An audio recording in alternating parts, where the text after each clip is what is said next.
¿por qué nosotros los colombianos nos encanta tanto la Navidad? En realidad el concepto que nos gusta a nosotros es el de fin de año. Es cierta música específica, la que se ha denominado, digamos, como chucuchuco. Es gracias al arte que logramos sobrevivir a toda esta situación tan dura que tuvo este país. De no tenerlo, no habría escapadero, no habría por dónde irnos. Hay muchos artistas que quieren grabar en Medellín porque dicen quiero el sonido Medellín. Quieren sonar como Fate, quieren sonar como Maluma, quieren sonar como J Balvin. Para mí el sonido de Medellín es el sonido Paisa 2. Mariano Sepúlveda Paparí, que yo creo que es el guitarrista que más suena en este país. Hace poquito me dijo, ¿oíste esa canción que grabé la otra vez con Diomedes? Y yo, ¿cómo así que grabaste con Diomedes? Entonces yo le hice así como trin, tri, trin, tri, tri, tri, trin. Y yo, Mariano, ¿grabaste sin medir distancia? Sí, claro. Y entonces escuchan tin, ti, tin, ti, ti, tin, tin. O escuchan pam, pa, pa, pam, pa, pa, pam, pa, pa, pa. Y todo el mundo, tararararin, tan, tiriririn, tin. Ahí mismo, es que eso es Afro Sound. Cañonazos al aire. El podcast de Discos Fuentes, tercera temporada. Entrevistas, historias, canciones inéditas, joyas perdidas y mucho más. Aquí, en Cañonazos al aire, el podcast de Discos Fuentes, tercera temporada.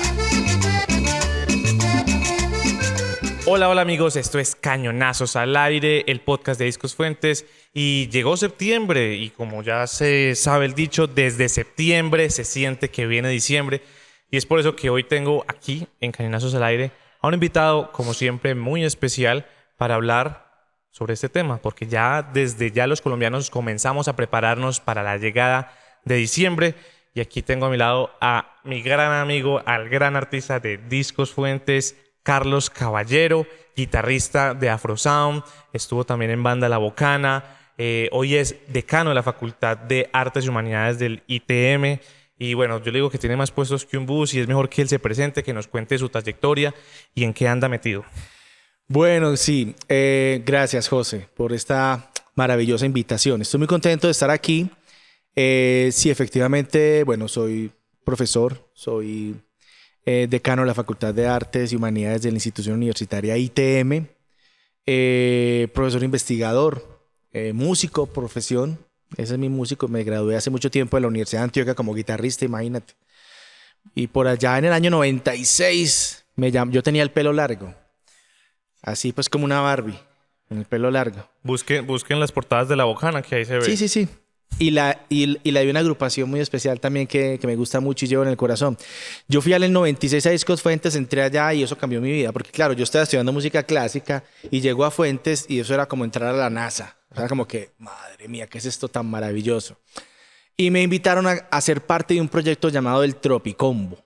Entonces en esa agrupación me invitaron y grabé una canción que se llama Y Te Amaré, que a veces suena en las radios y todo eso, y ellos la interpretan, de hecho, todavía en vivo. Entonces a partir de allí, digamos, se cambió mucho pues mi condición. Luego me gradué como músico, guitarrista, hice una maestría, una especialización, y hace muy poco terminé mi doctorado en artes, precisamente con un tema relacionado con la producción discográfica en nuestra ciudad. O sea, esto es como mi pasión, de verdad.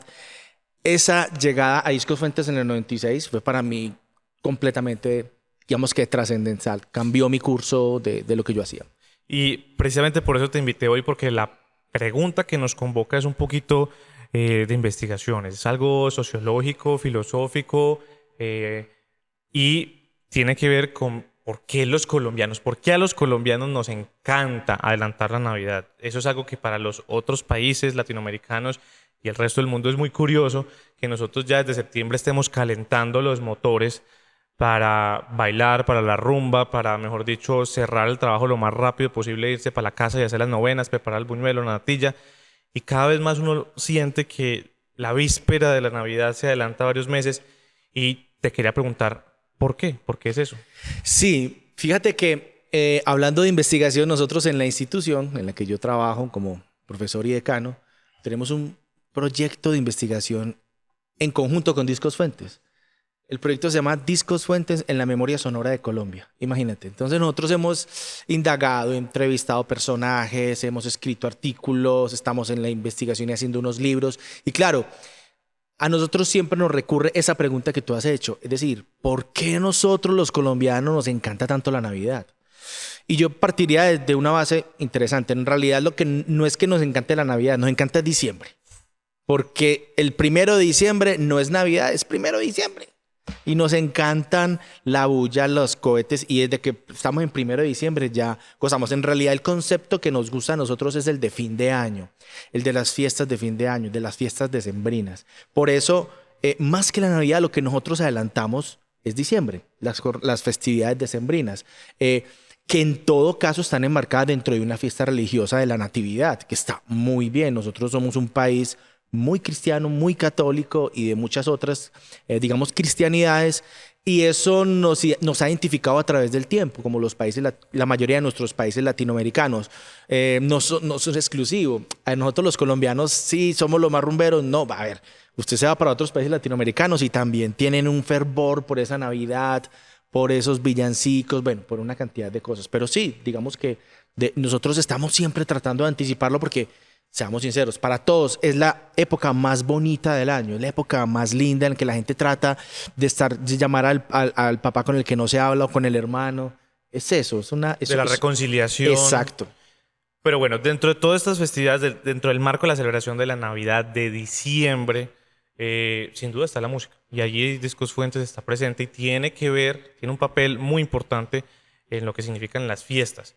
¿Qué papel juega Discos Fuentes dentro de estas celebraciones? A ver, vamos a enmarcarlo en lo siguiente. Las músicas que se escuchan en diciembre, ¿cierto? En primer lugar. O en las jornadas de Navidad. Lo primero es que en diciembre escuchamos son villancicos, porque digamos, es una tradición atávica, es lo que nosotros hemos hecho durante toda la vida, cantarle al niño Dios y todo esto. Esto no va a tener, pero nadie canta en junio ni en septiembre villancicos. Que es una herencia también creo que muy anglosajona. Por supuesto. Los carols, no sé qué. Los carols, sí, claro, eso tiene también su... Pero nosotros, los latinoamericanos y los españoles también, nos creamos y nos inventamos la novena de aguinaldos, por ejemplo. Eso es latino, eso es latinoamericano.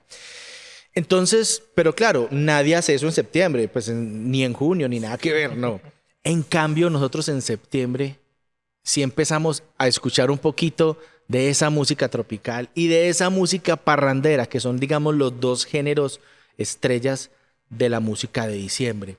Y muchos de esos, por supuesto, están en Discos Fuentes, porque Discos Fuentes, digamos que ha sido una de las grandes discográficas relacionadas con la música tropical. Es decir, tú pones, cualquiera de ustedes puede buscar un catálogo en Discogs, por ejemplo, que es una página que tiene discos, y tú buscas y tratas de hacer una pesquisa acerca de la música y tú ves que Discos Fuentes es tropical, tropical, tropical. Entonces, como la disquera es tan tropical, inmediatamente se identifica, hay una relación de la gente con las festividades de diciembre. Entonces, para resumir, o sea, estamos la música de diciembre que normalmente la relacionamos, o sea, nosotros nos sentimos en diciembre después, cuando escuchamos, ojo, no es toda la música tropical.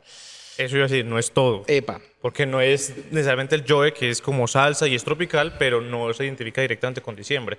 No necesariamente. O, por ejemplo, escuchamos un Lucho Bermúdez, un Colombia Tierra Querida, lo escuchamos cuando juega la Selección Colombia. Pues la Selección Colombia no juega solamente en diciembre. Es decir, juega todo el año.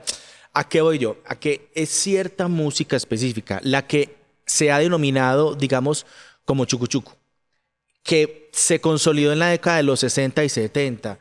O sea, cuando uno escucha a Adonai, inmediatamente uno dice, estamos en diciembre. Cuando uno escucha a Rodolfo, cuando uno escucha a los Golden Boys, cuando uno escucha a los Teenagers. A Pastor.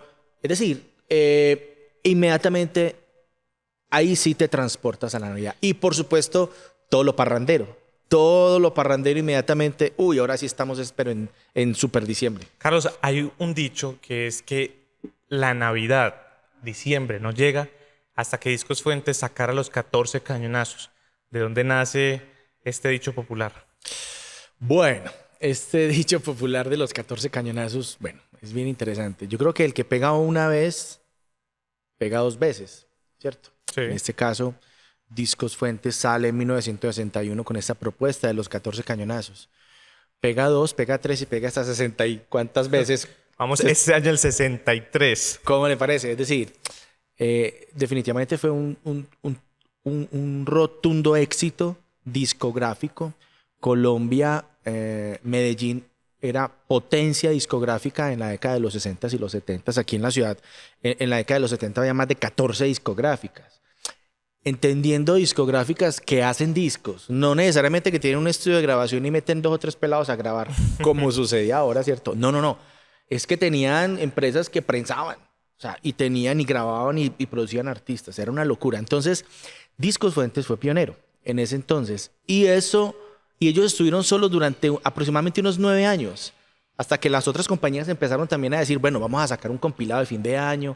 Y 14 Cañonazos se convirtió en la identidad de diciembre de la música. Es decir, todos los artistas del país teníamos que estar o tienen que estar pendientes más o menos desde mitad de año cuál iba a ser el músico que iba a estar en esos 14 Cañonazos. Entonces el promotor de Cali decía, a mí me parece que tiene que estar tal, el de Barranquilla llamaba y decía, pero tiene que estar. Entonces salía un all star de todas las producciones discográficas, además de las que se licenciaban del exterior. Es decir, había un éxito rotundo que llegaba al país. Entonces Disco Fuentes hacía 2 cosas. Una de las 2. O lo compraba, lo firmaba y lo producía, o lo hacía igualito. Hacía un cover idéntico. Hacía un cover como sucedió con Afro Sound, por ejemplo, en el 73. Que Afro Sound, la danza de los mirlos, fue un tema muy importante que entra por el sur del país. Inmediatamente en ese entonces, Javier García, que en paz descanse, un gran promotor que tuvo la compañía, dice, esto hay que grabarlo, y lo graban. Esto se va para Bogotá, se vuelve un súper éxito y al mes están diciendo, graben todo el álbum. Entonces empiezan a grabar todo y se vuelve una locura. Entonces, estas dinámicas discográficas se volvieron muy populares y Discos Fuentes y sus 14 Cañonazos fueron trascendentales para eso. Y eso caló en la memoria colectiva del colombiano. El colombiano en ese entonces necesitaba esos 14 Cañonazos. Yo lo recuerdo de muchacho, de muy pelado en la década de los 80s. A mí me encantaba. Y siempre los 14 Cañonazos salieron, los 14 Cañonazos ya están, en fin. Uno no se acordaba de los nombres de los otros. Además, porque el nombre era muy contundente. Eso me pareció, pues, interesante. Hombre, vamos a ver vos qué opinas, porque como pasa mucho en la academia, pues hoy en retrospectiva es posible hacer un análisis y decir entonces pues que los factores sociales y culturales confluyeron y entonces eso hizo y dio el resultado a X o Y. Pero yo sinceramente no creo que, pues conociendo un poquito la historia de cómo fue que surgieron las 14 Cañonazos en el 61, con Don Antonio, con sus hijos, hagamos un variado, pero creo que ahí todavía no había nacido ese concepto de música de diciembre y ellos tal vez no lo concebían desde un principio como, bueno, vamos a hacer algo que sea la música de diciembre. Eso se fue dando como un proceso cultural y social. Eso se fue dando con el tiempo, porque es que, a ver, era música que si nosotros la escuchamos en este momento decimos, ay, es música de diciembre, música de Navidad, música... Pero en ese entonces, en el 61, en el 62, se escuchaba todo el año. La gente bailaba con los corraleros en junio, en febrero, en cualquier época del año. Mi mamá me decía, ay, yo fui a una fiesta de los corraleros en octubre, en cualquiera... Porque le tocaba eso. Ella lo vivió en la década de los 60 y no era música de diciembre, era con lo que la gente rumbeaba. Así como nosotros vamos y escuchamos un reggaetón o vamos y escuchamos popular, la gente lo escuchaba cotidianamente. Es que de hecho lo que entraba en Cañonazos era lo que sonaba, lo que era exitoso en enero, en febrero, y lo que hacía Cañonazos era reunir esos éxitos de todo el año en un solo compilado. Yo creo lo que hizo 14 Cañonazos fue afianzar esa energía que nosotros le tenemos a diciembre, en que tenemos que celebrar en diciembre, tenemos que reunirnos, tenemos que estar en familia, los que están en Miami, en Estados Unidos se vienen, los que están en España se vienen a visitar. Es decir, eso lo que hace fue que reforzó esa idea de colectivo, de imaginario, de que llegamos a diciembre. Por eso se convirtió con el tiempo. En realidad, a ver, también en algunas personas dicen, no, es que Don Antonio fue la persona que rescató la música colombiana. Don Antonio quería vender discos. Y lo hizo muy bien. Lo que pasa es que derivado de esa visión empresarial que tenía, pues surgieron muchas cosas que nosotros los académicos empezamos a analizar. Y en realidad fue un valor gigantesco para el que nosotros tenemos como industria discográfica, como patrimonio sonoro de nuestra cultura. Yo creo que fue un gran empresario, pero que dentro de esa visión empresarial logró hacer precisamente eso, esa salvaguarda de toda la música pues costeña, tropical, de muchas regiones de Colombia. Pero quería tocar un tema que mencionaste ahora y es, junto con el nacimiento de los cañonazos en el 61, también se da la llegada pues, del sonido estéreo aquí con Discos Fuentes, con Don Antonio, y se comienza a gestar eso que tú llamaste el sonido paisa, que es todo el terreno fértil para que eso que conocemos como chucuchuco y música de diciembre, por lo menos aquí en Antioquia, tenga lugar, tenga cabida. Que en estos días teníamos una discusión sobre, queríamos en el equipo armar una playlist, la mejor playlist de diciembre en plataformas. Pero decíamos, es que lo que para uno aquí en Medellín es música de diciembre, para un costeño en Barranquilla O para un caleño. o para un caleño no es lo mismo la música de diciembre. Entonces ahí también hay una diferencia geográfica, territorial, cultural, muy marcada con la música. ¿Cómo podemos entonces describir ese sonido paisa que aflora y se convierte como música de diciembre y luego cómo lo distinguimos con el resto de músicas de diciembre de Colombia? Bien, a ver, yo creo que el sonido paisa, que fue una denominación dada en la década de los 70 por Andrés Caicedo, el escritor. De una manera despectiva, de hecho. De hecho, de una manera despectiva. Es más, cuando uno habla, él no mencionó en realidad el chucuchuco, eso fue consolidándose el término, pero es un término que si yo se lo digo, por ejemplo, a los directores no sé, del Tropicombo, hablo con Jorge Cotes, hablo con el del Combo de las Estrellas, con cualquiera, no, nosotros no tocamos chucuchuco, no, nosotros tocamos música tropical colombiana. Y tienen todo su derecho y está bien. Y yo les digo, no, entiendan que el término chucuchuco es un término más onomatopédico, que hemos adaptado nosotros, los que hemos venido investigando todos estos temas, precisamente para darle un valor agregado a algo que ya lo tiene, ¿cierto? Que es nuestra música tropical. A ver, ese sonido paisa se da precisamente por una adaptación que hacen las agrupaciones colombianas, las agrupaciones, los conjuntos musicales de música tropical colombiana, cuando adaptan esa música de las grandes orquestas al estilo Lucho Bermúdez, Pacho Galán, todas estas agrupaciones en un formato estilo rock and roll. Ellos dicen, no, venga, es que yo creo que nosotros con esta guitarrita y esta conguita y este acordeón podemos hacer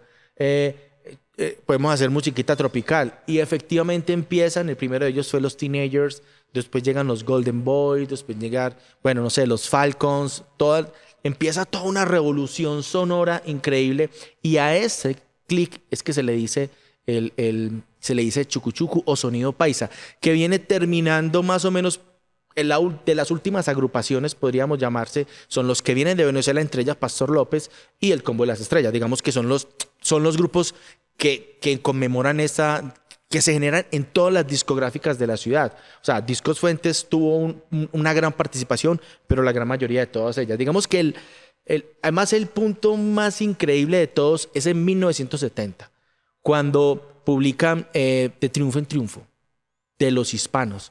Ese álbum tiene, un álbum discográfico que tiene 10, 12 canciones. Ese metió éxitos la mitad. Eso es un logro muy grande. O sea, es muy difícil que un gran disco, un LP de 10, 12 canciones, meta al menos la mitad como grandes éxitos. Ahí está Donay, así empezaron Papá y Mamá. Es decir, y ese fue como el clímax. El clímax impresionante y es un producto de aquí de la discográfica, de Discos Fuentes. Entonces, digamos que ese chucuchuco es eso. Ahora bien, lo de las ciudades, mira esto tan curioso. La Feria de Cali, que arranca en 1958, siempre determina cuál es el tema de la feria, el disco de la feria, la canción de la feria. Si ustedes empiezan a hacer una recapitulación de todos los años, se van a dar cuenta que la gran mayoría de las canciones que son el tema de la Feria de Cali, que es en diciembre del 25 al 30, es precisamente de música tropical colombiana. ¿Cuál es el artista que más veces han seleccionado en Cali como el artista de la feria, el disco de la feria? No sé. Es un artista de los que cantó en los Corraleros de Majagual. El de las tapas. Lisandro Mesa. 4 veces. Y los Corraleros metieron 3 discos de fin de año. Es decir, a ver, por supuesto. Andrés Caicedo. No, claro. No. Es que lo paradójico era eso. En esa misma época se quejaban, pero los que llenaban las casetas en Cali eran los Teenagers, los Golden Boys, los Hispanos, los Graduados, etcétera, que son todos representativos de ese sonido paisa. Entonces, a ver, y ellos también, de pronto no llegaron mucho a la costa atlántica, ¿cierto? Pero créanme que a los Santanderes, a Cundinamarca con Bogotá, toda Antioquia, el eje cafetero, el Valle, llegaron a Nariño. Entonces, uno sí puede afirmar que esa música es la de diciembre, en todo el país. En todo el país, usted va a Bogotá y se identifican plenamente con la música de los hispanos y todo eso. Vuelvo y digo, puede que En la costa, en en la la costa costa, es que la costa está en precarnavales. Hablando de Barranquilla, ¿cierto? Todo el año, todo el calendario costeño es en función del carnaval pre, post, pre, carnaval. Total. Todo el tiempo, los 12 meses del año están en función del carnaval, pero es una berraquera. Ese es otro capítulo de podcast, Sí, no, el fenómeno del carnaval de Barranquilla. Curioso que para nosotros se haya popularizado esta música con el término chucu chucu, la aceptemos como propia, como identidad, pero finalmente es cumbia. O sea, para el resto del mundo, eso es cumbia. Es música tropical colombiana, exacto. Esa es la denominación, digamos, exacta, porque, a ver, no Ok. solamente es cumbia, porque hay unos que tocan porros, hay unos que tocan algunas cositas que, gaita. Es verdad. Cuando tú encuentras un disco de esos 14 cañonazos y empiezas a ver los ritmos, paseadito, paseo, gaita, porro, una cantidad de ritmos y subgéneros súper ricos y súper valiosos. Entonces, no solamente es cumbia, el cumbia es como la madre, ¿cierto? El papá, la mamá de todos esos grandes ritmos tropicales, pero hay que entender que es música tropical colombiana, ¿vale? Sí, Carlos, me hiciste pensar en algo. En estos días estamos hablando con unos productores que nos decían que con el auge que también está viendo Medellín en este momento con la música, en la industria musical, hay muchos artistas que vienen y quieren grabar en Medellín porque dicen quiero el sonido Medellín, refiriéndose exclusivamente o específicamente al urbano, al reggaetón. Quieren sonar como Fate, quieren sonar como Maluma, quieren sonar como J Balvin. Y me parece muy curioso que hoy todavía en la industria se esté hablando de Medellín como un sonido, como una característica de su sonido. Y bueno, bacano que estemos aquí en este trabajo arqueológico y ver que eso no es nada nuevo. O sea, que Medellín siempre ha tenido una identidad sonora, como lo dice el proyecto de Discos Fuentes con el ITM, del sonido paisa. Y hoy hablamos del sonido Medellín. ¿Qué opinas? Para mí el sonido de Medellín es el sonido paisa 2, el segundo sonido paisa. Y curioso que me lo preguntes porque hasta hace unas 3 semanas me publicaron en El Colombiano, en la revista Generación, un artículo relacionado con eso, en el que hablamos de Chucu Chucu y yo hablo de la industria. Y ahí en la industria yo menciono que estamos viendo una segunda etapa del sonido paisa, que ahorita se le denomina sonido Medellín, porque pues digamos que pierde esas connotaciones de paisa regional de hace mucho tiempo y se consolida como ciudad, como eje urbano, precisamente porque es alrededor de los géneros urbanos. Ellos quieren sonar como Maluma, como J Balvin, como todos estos, pero en realidad los que, digamos, si ese primer sonido paisa giró en torno a las discográficas, a las grandes discográficas, a las 3 majors, como yo les denomino, de nuestro país, que ya sabemos pues que son Discos Fuentes, Codisco, Sonoluz, además de todas las otras, en este momento gira en torno no a disqueras, sino a productores. Buscan es el Sky, buscan es el productor, el Obi on the Drums, buscan es ese sonido que generan los productores. Entonces, esa primera etapa de la década de los 60 eran las grandes disqueras que fueron muy potentes, todavía lo son a nivel patrimonial. Y en esta segunda buscan es el sonido que generan estos productores discográficos, estos productores fonográficos, productores de géneros urbanos, definitivamente. Entonces sí, podemos decir que hay un segundo auge, un segundo sonido paisa denominado sonido Medellín. Carlos, vos estás todavía metido en la industria, seguís haciendo música con Afrosound, seguís en la academia estudiando y repensando la industria musical.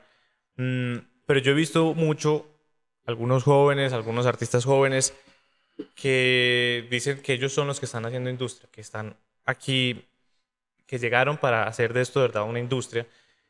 Siento yo como con un cierto tufillo como de desconocimiento del pasado, que no reconocen ya la trayectoria y todo el terreno que se hizo desde antes con el mismo Don Antonio y Discos Fuentes, todo el trabajo que fue traer las máquinas de Estados Unidos, empezar a funcionar aquí con toda la radiodifusión, con la mejor tecnología, experimentar. ¿Qué opinión te merece a vos? ¿Crees que los artistas jóvenes, que la industria reconoce y agradece todo el pasado de la industria que se fundó acá en Medellín? Yo creo que poco a poco lo han ido haciendo. Aquellos que reconocen de dónde vienen, reconocen lo valioso de su pasado, de su patrimonio, pueden incluso sacar provecho de ello y hacer cosas y proponer cosas nuevas. Es obvio que los momentos son diferentes. Cuando arranca la industria discográfica en nuestro país, pues era muy incipiente. Era supremamente incipiente, sin embargo era muy poderosa. O sea, la influencia que tuvieron las discográficas en los 60, 70 y parte de los 80 fue gigante. Ahora estamos jugando en otro partido. Ahorita entran las grandes comunicaciones. Estos muchachos se volvieron mainstream, ¿cierto?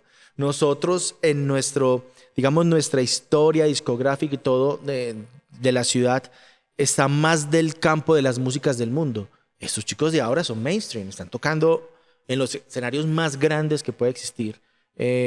Pues uno ve a Karol G en esos escenarios en Estados Unidos, cantando en unos teatros y en unos anfiteatros que, madre mía, es impresionante. Los músicos de aquel entonces, yo recuerdo que Fruco en el 75 estuvo en el Madison Square Garden, es decir, iban con frecuencia, pero eran fiestas, digamos, muy localizadas de públicos colombianos. Estos tipos van a cualquier parte y les gusta en todo el planeta, pero eso se parte también de dos momentos históricos también. Y tiene mucho que ver con la tecnología, definitivamente. Las redes, estos se metieron por otro lado. De allí que ellos crean, de alguna u otra manera tienen razón en que son ellos los que han hecho esta renovación de la industria. No es una industria nueva, lo que están es renovando lo que ya existía, ¿cierto? Y musicalmente, ¿cómo ves este tema? ¿Sientes que ha sido una evolución?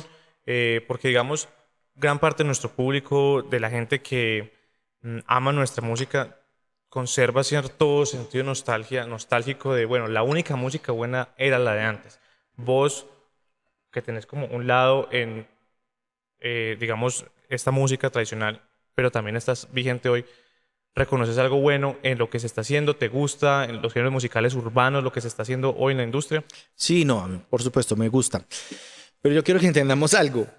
Siempre, cuando tú le preguntas a alguien, es que la música de antes era mejor. Y cuando te vas a los de antes, les dicen, no, es que la música de antes era mejor.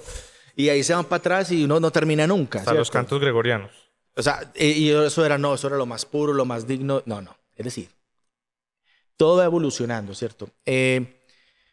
Tuvimos la música tropical colombiana de las grandes agrupaciones orquestales, de las grandes big band tropicales, que fueron en la década de los 50, con un auge muy importante en los 40, en los radioteatros, etc. Luego entra el chucuchucu, el sonido paisa, ¿cierto? Entran las agrupaciones a hacerlo. Y entonces ellas impusieron el mercado. Pero siempre decían, no, pero es que los mejores eran los de antes. Listo. Ahorita nosotros estamos diciendo, no, es que los mejores son los de antes y los de antes también van a decir que eran... Es como una cadena.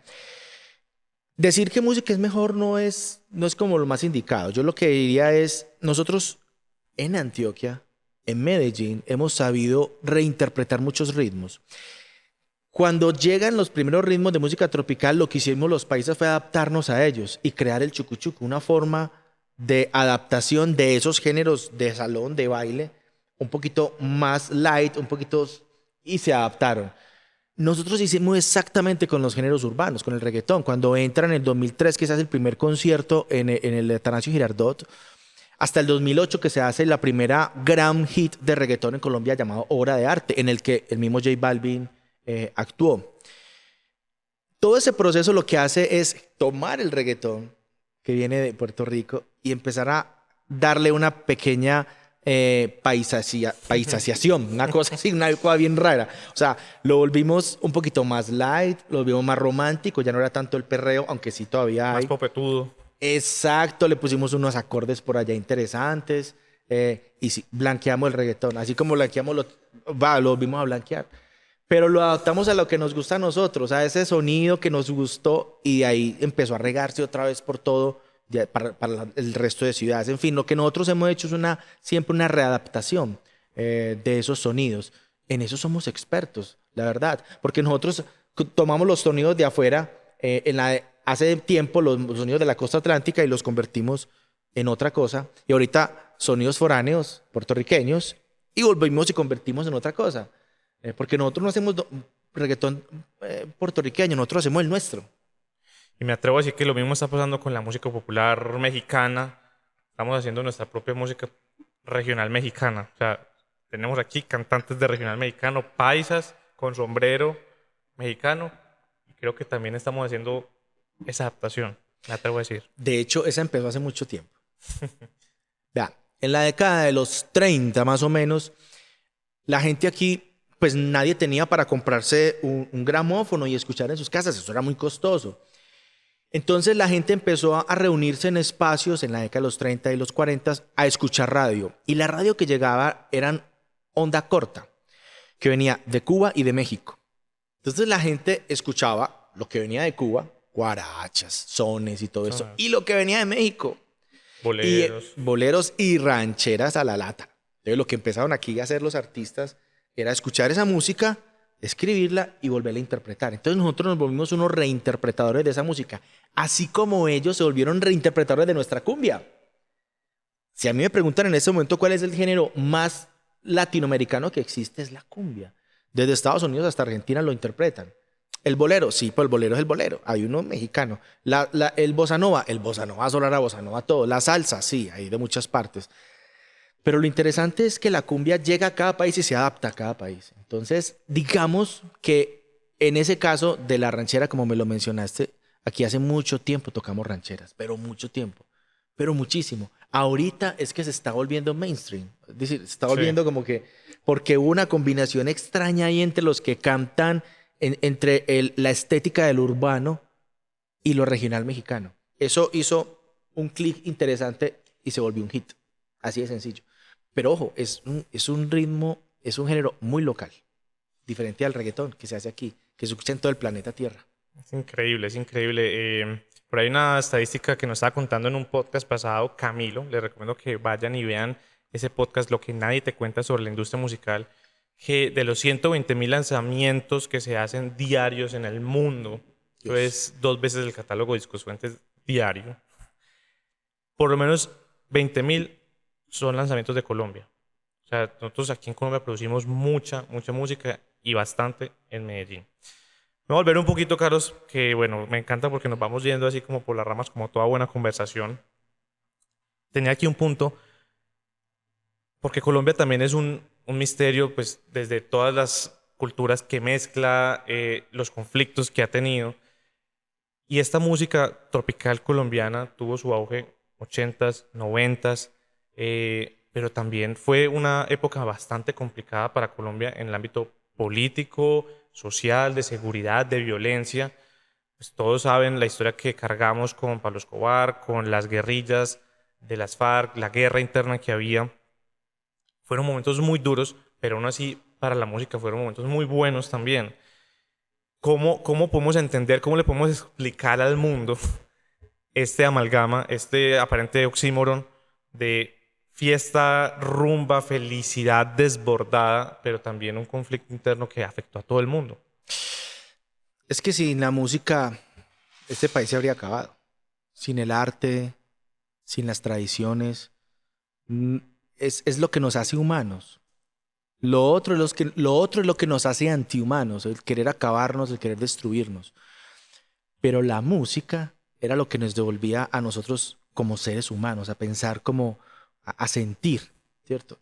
Gracias a Dios existió la música. Es decir, nosotros tuvimos la posibilidad de tener grandes producciones en la década de los 80s y los 90s.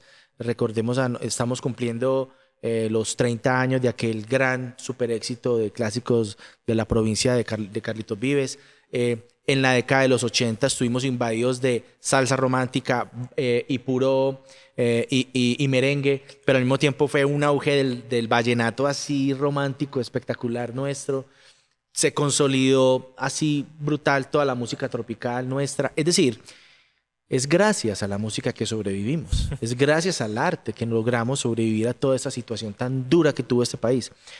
De no tenerlo, no habría escapadero, no habría por dónde irnos.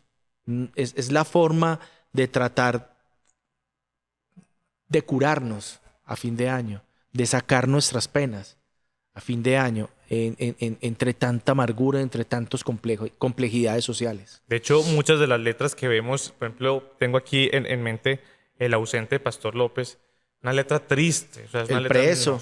El preso. Y uno escucha esas letras, pero uno es bailándolo y con una sonrisa así en la boca. La Navidad. No le pegue a la negra. La Navidad de los pobres, es decir, Mamá, ¿dónde están los muñecos, los juguetes? Siempre ha habido una violencia por allá, salió también en una época.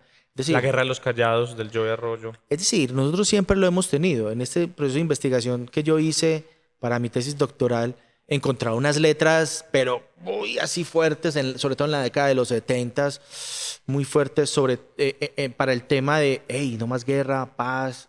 Fue muy bonito. Entonces, no, es lo que nosotros, es lo que hemos vivido y eso somos.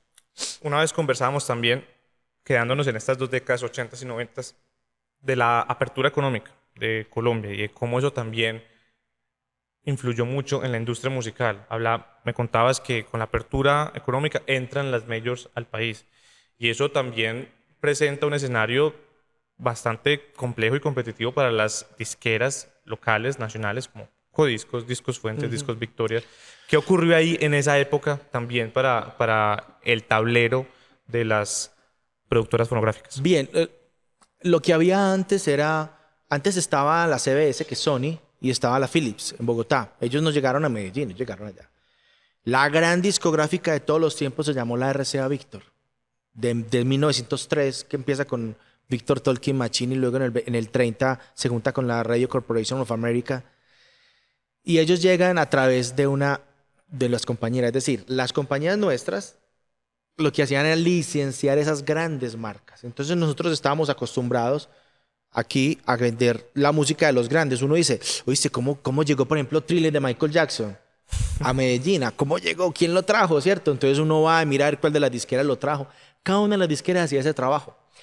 Al llegar a la apertura económica, digamos, estas grandes discográficas se ahorraron el paso, se ahorraron ese intermediario y vinieron ellas mismas a poner sus oficinas.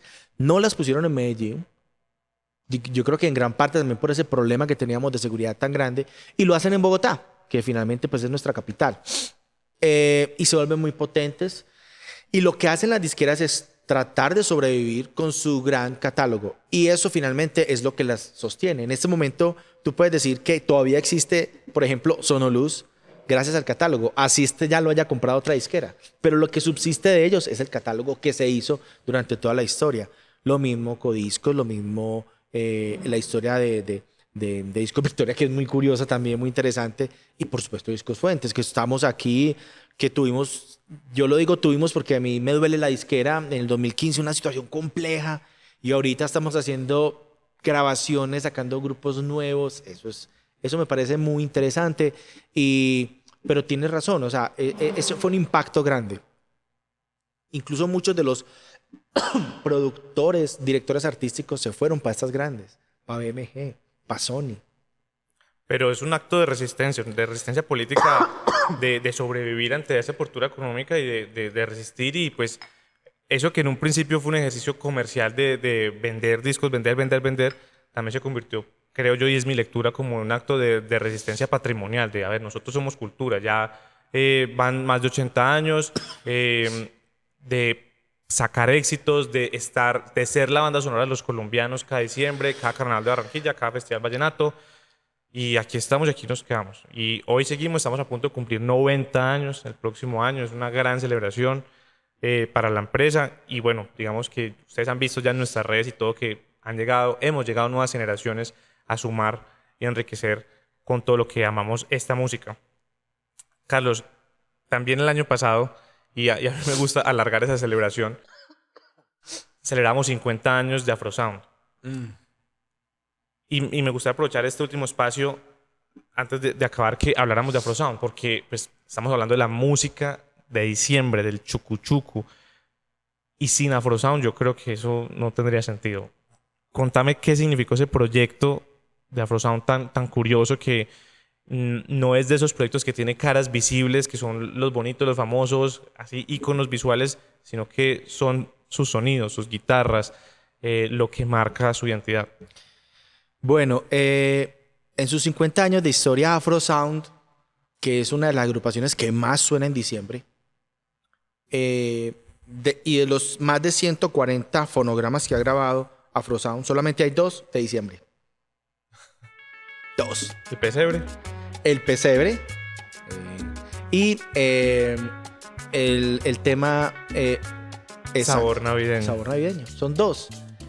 Y el Pecero es del 75 y Sabor Navideño es del 73. Pero toda la música de Afro Sound se identifica con diciembre.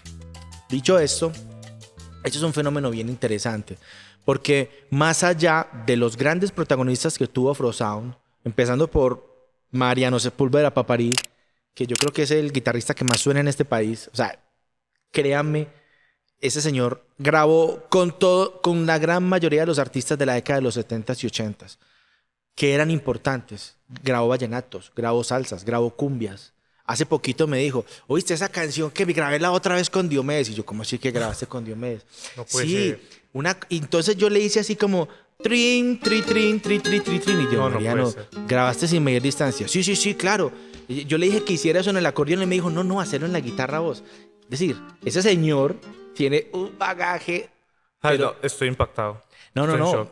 y uno no sabe. O sea, yo soy amigo de Mariano hace mucho tiempo y me lo contó hace un par de semanas. Y yo era como que, Mariano, En primicia para Cañonazo al Aire, Mariano Sepúlveda, conocido como Paparí, grabó el intro de Sin Medir Distancias de Diomedes, por Dios bendito.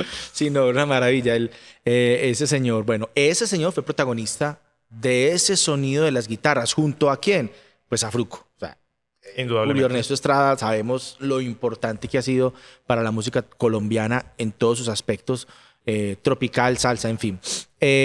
Tuvimos a Mario Rincón, que era ese señor detrás de la consola que llegaba y hacía toda la magia maravillosa y eso sonaba raro, sonaba psicodélico. Es que Afro Sound graba por primera vez en el año 72, graba 2 temas y graba un tema que se llama Jungle Fever, que eran como una especie de cover y era como de 5 minutos y son gritos y son cosas raras, absoluta psicodelia del Estaban 72, fumados, así como esa camiseta o así como... La combinación. Exacto. Entonces, pero entra la cumbia, la chicha peruana, ellos dicen, este fenómeno está muy interesante, ¡tum! Graban eso el primer álbum, que en realidad el primer álbum salió en el 73, o sea, 50 años de la primera grabación, pero en 50 años del primer álbum. O sea que otra vez estamos celebrando 50 años Afro Sound. Y Afro Sound se vuelve un ícono muy interesante porque no solamente graba covers, sino que dicen, bueno, pero si ellos lo pueden hacer nosotros también. Entonces graban Cali Ventura, que es original de Fruco y de Javier García. Graban Sabor Navideño, que es de Mario. Es decir, graban una serie de música y empiezan a grabar unas cosas rarísimas. Nos ha pasado que vamos a ciudades y nos piden un tema que nunca hemos escuchado y uno va y lo escucha. Ah, sí, señor, eso es Afro Sound, vamos a montarlo. Es decir, Afro Sound tiene una gran versatilidad y la guitarra como líder. A nosotros nos dicen orquesta. Ay, es que ya llegó la orquesta Afro Sound. Nosotros, la orquesta. Somos un grupo de rock con congas y con güiro. Y con Weir. Eso somos, porque nosotros somos un par de guitarristas, un pianista, cantantes, peludos, bueno, en fin. Son unos locos. Yo les digo que son unos locos y usted los tiene que ver en tarima para comprobarlo. Y esa es la gran historia que queremos seguir contando y es que Afro Sound sigue vivo. Tiene hoy unos músicos increíbles que son muy tesos también de la ciudad, jóvenes. Y aquí tenemos a Carlos, guitarrista, y van ahorita para Europa. Sí, hay una, digamos, como parte de la difusión de la discográfica en el país europeo, es la participación en ciertos festivales, no solamente como Afro Sound, sino como discográfica, dar a conocer nuestra cultura, nuestra música, nuestra historia, nuestra idiosincrasia a través de un sello tan importante como Discos Fuentes. Afro Sound fue a través de los años una agrupación que tuvo muchos artistas. Estuvo Juan Carlos Coronel, grabó por primera vez en Discos Fuentes con Afro Sound. Salomé, ¿cierto? Exacto, Salomé lo grabó él, que es de Villanueva, de Isaac. De Isaac Es decir, en el 91 se quiso hacer algo parecido a La Lambada y se hizo Mar de Emociones, que ya nadie se acuerda de La Lambada, en cambio de Mar de Emociones sí se acuerda toda la gente. Es decir, Afro Sound nunca tuvo cara porque siempre fue, digamos, como un anexo de Fruco y sus tesos. Entonces llegaba Fruco de gira, Mariano, venga pues, para que venga con nosotros a tocar, y Mariano se iba con su guitarra, iban a tocar, y Mariano estaba con ellos, y un momento a otro, vamos a hacer Afro Sound, y hacían 5 o 6 temas con solo Afro Sound. Entonces, digamos que Afro Sound nunca tuvo esa cara, aunque sí la tuvo con Mariano en cierto momento, pero digamos que se perdió por allá en la década de los 90s, 2000, ¿no? Como mucha, y hace como unos 12, 13 años hay un proyecto que quiere renovar y recuperar como toda esta música Y nosotros en la institución, en el ITM, creamos un proyecto de investigación alrededor del chucuchuco. Se llamaba en conmemoración de los 200 años de la independencia de Antioquia. Recuerda que la independencia de Antioquia fue en 1813. Entonces, en el 2013 nosotros hicimos un proyecto que decía, vamos a recuperar el patrimonio sonoro antioqueño. Y se la dedicamos al chucuchuco. Y en especial a Afrosound. Ahí fue donde conocimos a Mariano, empezamos a grabar, hicimos propuestas, hicimos un disco de Papari y como que Afrosound empezó como a coger ritmo. Y ahorita la disquera se dio cuenta de eso y dijo, venga, es que esto es un producto muy importante, vamos a sacarlo adelante. Porque lo más interesante es que a mí me dicen, ¿tú tocas en Afrosound? Sí, yo toco en Afrosound. Pero es que yo no sé qué es eso, dice la gente. Y entonces escuchan tin, chi, chin, ti, ti, tin, tin, o escuchan pam, pa, pa, pam, pa, pa, pam, pa, pa, pa, y todo el mundo, tararararin, tan, tiriririn, tin. Es que eso es Afrosound. Con razón. Y hay unos que no dicen Afrosound, sino Afroson. Afroson, sí, Afroson. A mí me encanta, pues, porque... El inglés paisa, papá. Pero claro, entonces, lo que ha hecho la discográfica, hay que reconocerlo, es darle cara en este momento a eso, con estas personas jóvenes. Estuvimos con Mariano hasta antes de que empezara como sus viajes y sus cosas, pero nosotros estuvimos con él, yo soy muy amigo de él, seguimos viéndonos, tocamos juntos, hacemos cosas. Entonces digamos que haber recuperado esta agrupación es una de las cosas importantes. Me lo dicen incluso amigos del sector. Yo conozco a muchos de las personas que trabajan en la ciudad y me dicen, qué tan bacano lo que está pasando con Afrosound, porque no es necesariamente esa orquesta que esté tocando en todas las fiestas. No, es un grupo... Es una mezcla interesante entre orquesta de música tropical y grupo de festival así medio rockero. Eso ha llamado mucho la atención. Hablar de Afrosound, hablar de Mariano, es también hablar de la guitarra Gibson. Un mito, una leyenda que constituye a Afrosound. Contanos del sonido específico de esta guitarra. Yo creo que esa guitarra fue muy interesante. De hecho, le hicimos hasta una película en el ITM. Que gira en torno a la guitarra perdida Gibson de Mariano, que al final la encuentra y toca con ella después de 20 años, no sé cuánto tiempo. Sí, mira, la guitarra eléctrica en sí se vuelve importante en la década de los 60 por dos personajes, el Burro Mocho y Pedro Jairo Garcés, de los Golden Boys.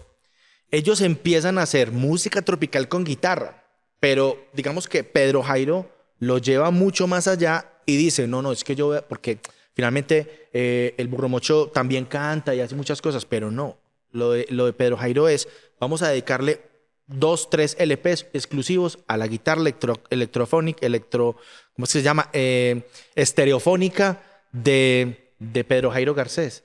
Y este señor graba varios LPs de música tropical punteada con la guitarra. Eso inspiró a Mariano, porque eso fue en la década de los 60. Y Mariano se inspira y empieza a grabar con algunas cosas, a tocar guitarra. Él mismo cuenta en el documental que le hicimos, que dice que es que la primera vez que vio una guitarra eléctrica pensó que le iba a coger la luz. Porque es que yo soy montañero, decía él. Entonces, claro, después se vuelve un mago de esa guitarra, empiezan a grabar los éxitos y esa guitarra Gibson la compran los músicos de Fruco cuando van a Estados Unidos y la traen. De hecho, cuando tú ves el estuche, dice Fruco, de la guitarra Gibson. Está ahí. O sea, eso no se ha borrado, eso está ahí. Y esa guitarra en realidad tiene un sonido muy particular. Pero más allá del sonido particular de la guitarra Gibson, es esa intención que le daba Mariano Sepúlveda. Porque muchas, en esa época se grabaron en otras disqueras músicas parecidas a Afrosound. Y cuando tú las escuchas, uno dice, sí, muy bien, muy bonita la guitarra. Pero ese sonido pesado, campesino, tosco, maravilloso de Mariano Sepúlveda, solamente lo tiene él. Créame que inmediatamente se identifica en muchas de las cosas. Entonces, claro, las guitarras eléctricas marcan un antes y un después en la industria discográfica del mundo. Y para nosotros también fue trascendental en la música tropical. Como dicen entonces, no solo es la flecha, sino el indio también. Pero por supuesto. Con Afrosound hemos estado en La Candelada, en todas las fiestas de diciembre. Estuvieron en la tarima, compartieron tarima como artistas principales con Alcolíricos el año pasado. Eso más o menos 6,000 personas. Buenísimo. Así, ensardinadas, locas con la música de Afrosound. Y luego se montó Alcolíricos y eso fue una locura.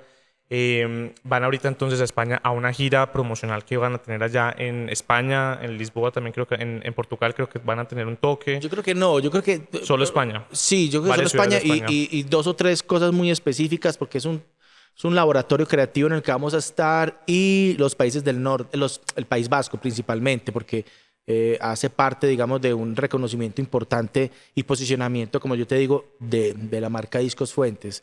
Y muy importante, en el Primavera Sound. El Primavera Sound, que va a por ser en primera vez diciembre. se va a hacer aquí en Bogotá en diciembre. Están ahí en el line-up principal de artistas Afro Sound con Discos Fuentes.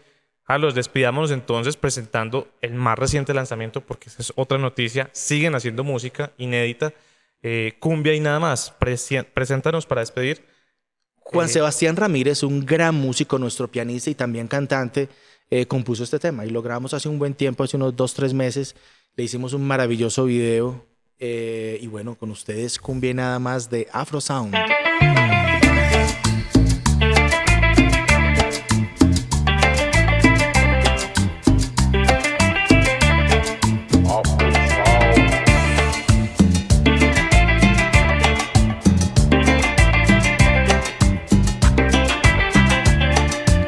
Si un ritmo te hace bailar, te llena de felicidad. Si tu cuerpo empieza a mover, es porque es cumbia y nada más. Si un ritmo te hace bailar, te llena de felicidad. Si tu cuerpo empieza a mover y luego empiezas a cantar.